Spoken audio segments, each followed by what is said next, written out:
So yeah, I mean that's what warehouse yoga means to me, I guess. Um, is just it's just you're a visionary, and you you see things differently than anybody else in the kind of workplace that if packing nuts are a part of your life, um, if cardboard's a part of your life, you work in a place where you'll see there's not many windows, like literally you can see out of. You can't see when it's day or light or whatever. This, it all goes back to when I first started the job that I got, you know, let go from. Um, it's amazing to just put it all together because literally it was only 4 years, and but I feel so much longer. Like I'm talking like a religious experience longer. The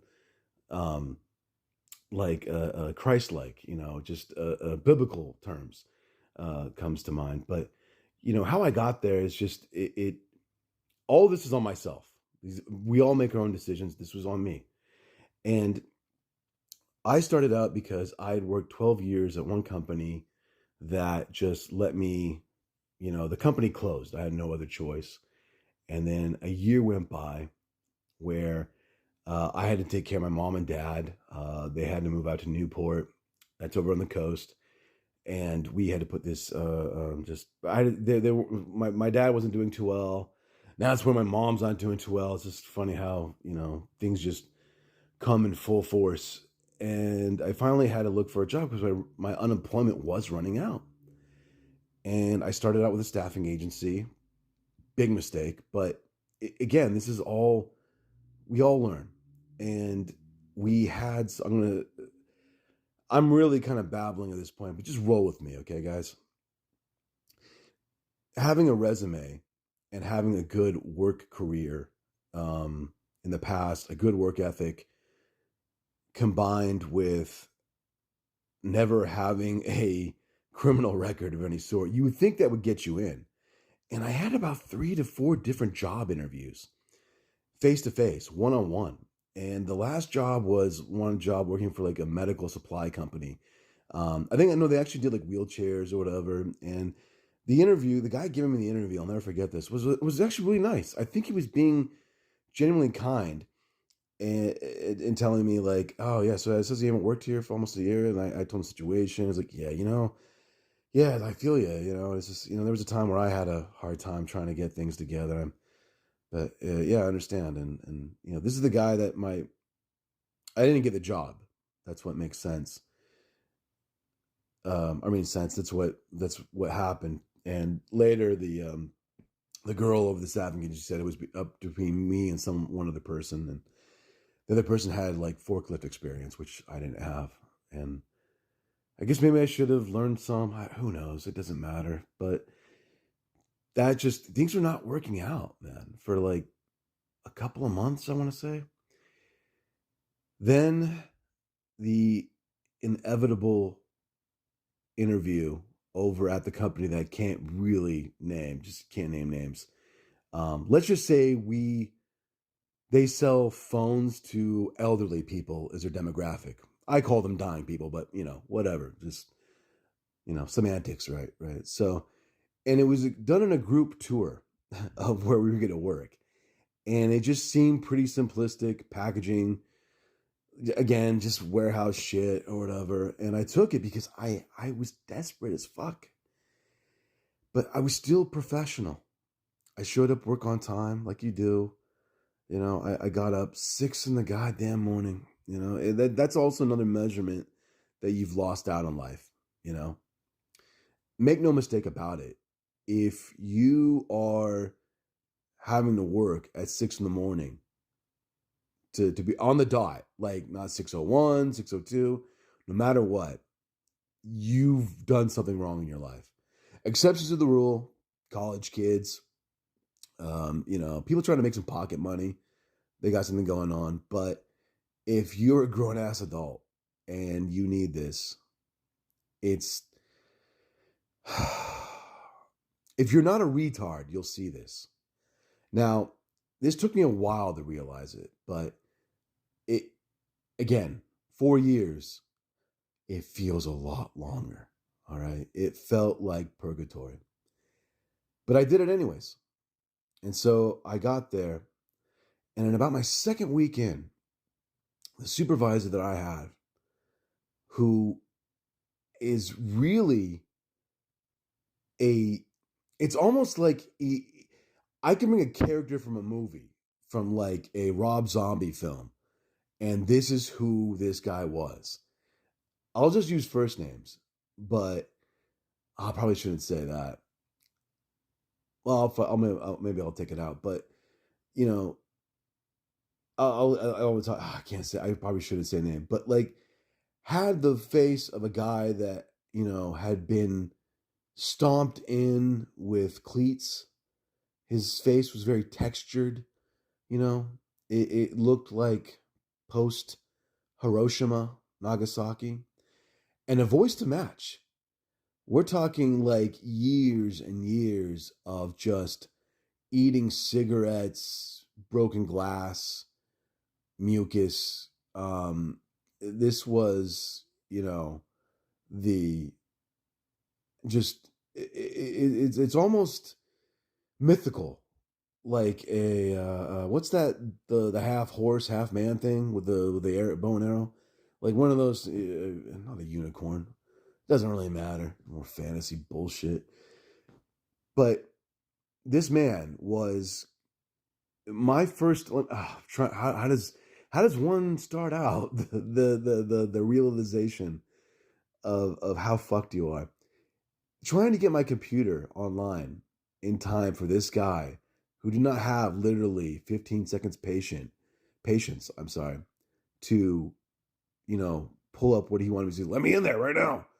Come on, Mike, let's go. It's just, I can't, if this man came out to you at a bar with the kind of attitude you came out, I mean, anywhere other than the workplace, this could be at like a Costco, for God's sakes. I'm talking Taliban Sharia law um, response is deserved. I mean, the authorization of nuclear arms has been released. This man is not even the amount of pain. I mean, I found out recently he got diagnosed with prostate cancer, and my initial like response was, it's not enough. There needs to be more, because this man is half human, half demon fuck. He's a 65-year-old man with, I mean, legitimate. It has to be Asperger's, and you figure that later. But we've all had people in life that we've passed with immense to us, and they always the cliche term is, you know, it's always the good ones that go. Boy, that has never been true, and that's why I believe in God. I believe in a heaven and a hell, because of people have been taken away from us. Because I'm talking about people that are better than me in my life, right? Way better than me, morally, financially, but spiritually, they were just a good person. And this man, who is my supervisor at the time that started out, okay, he will outlive us all, because it's part of God's plan. It has to be, right? This demon scumbag, this oh God, I mean the names that could come out, hands and knees cocksucker, it's not enough. I'll keep digging for more. And again, part of warehouse yoga is to pay attention to your surroundings. Realize where you are in life, moment to moment, month to month. I'm not saying focus all the time. A man or a woman, you'll go insane if you just keep thinking about it. But be aware of your surroundings. You know, my one of my ultimate realizations was the parking lot. I looked at the parking lot of the job that I was working for, the company I worked for, and there was not one German car, not one Mercedes Benz, not one BMW. okay, high end stuff. And we're talking about supervisors and everything. Half the parking lot of cars didn't even run.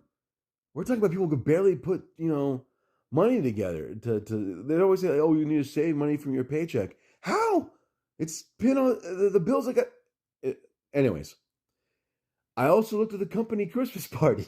Like, I heard a comedian say this once. Like, if your company Christmas party is uh at the place that you work, it has to be somewhere to be somewhere that you're a little bit better off in life to where you work for. It has to be somewhere else.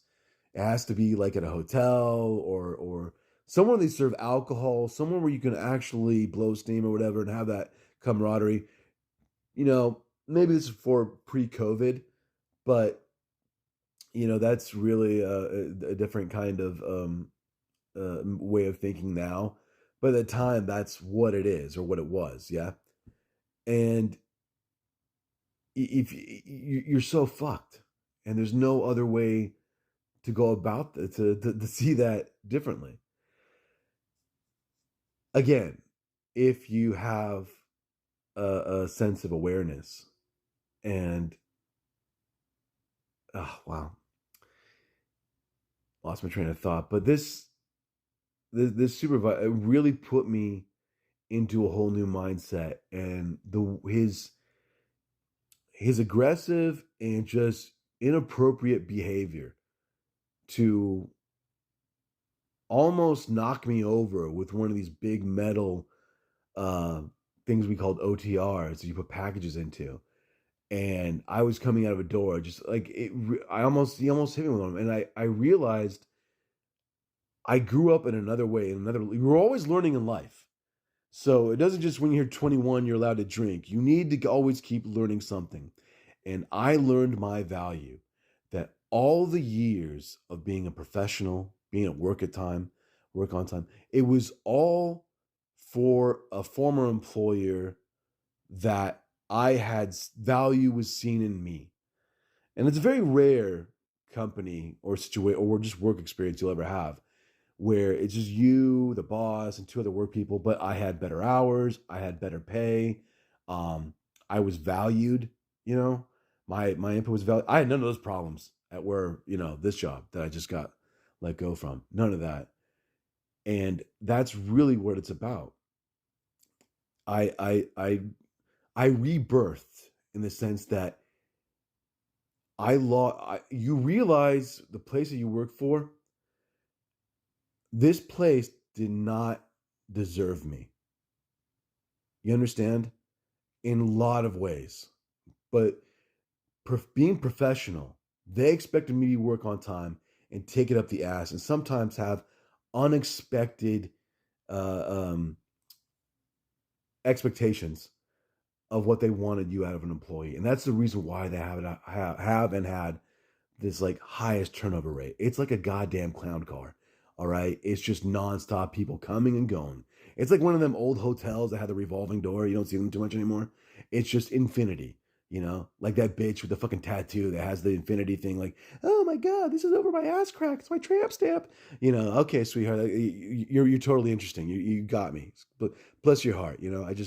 I hope you put out. That's all that fucking matters. That is the symbol for what this place was, especially in the one department they had called direct sales. Luckily I was able to get out of that after like 2 years of doing talking and then moved on to another company called retail. And really, direct sales is Auschwitz Birkenau, you know, um, horrible place. And I got transferred to Dachau. So all bad. The Nazis, they're killing everybody. But like, it's, I'm in Dachau. It's not great. Okay. It's labor, it's forced, but it's a lot more, it's not Auschwitz. It's not burning in the oven and being gassed and on and on and on. And that was, I try my best now. And it was probably the only department in the whole company where like you saw the faces of people, or it was dependable. Like you knew they were going to be there. Um, you knew that they were going to be some regulars. Whereas the other one, it was just like, so like, oh yeah, well, who was that? Like you talk in terms of like, oh, do you remember Cynthia? Do you remember this? I'm like, no, not really, because nobody has there's no memory. It really is a biblical experience. It's purgatory, and it could be hell. It could be heaven. Again, oh man, we're going to go deep on this one. But that's what warehouse yoga is to me, is to find yourself in the middle of hell and to keep on striving and be a better person. And you hold it inside yourself. You have this, you know, crushing, but you have hope. It's hard. I mean, I've cried in my car a couple of times during the lunch that you get from 6 a.m. to 2:30, that half hour lunch at 10 a.m. I had some moments where that's my confession. I literally broke into some tears. It's just, yeah, it's rough. I think it's probably better if you don't have kids. If you don't have a family. I probably should have I should have at least one divorce underneath my belt by now. But to have that, I mean, like legit, I couldn't bring that home to a family. I mean, this is the kind of place you will get divorced, you know, and it does not discriminate. I don't care if you're a Vietnamese fisher boat captain that got stuck here doing retail, or if you're a 51-year-old Latino man from Oaxaca, Mexico. All right, if you have a marriage in this, you will get divorced. All right, it's what it's supposed to be. Again, it's part of God's plan. Anyways, I love you. I love you all.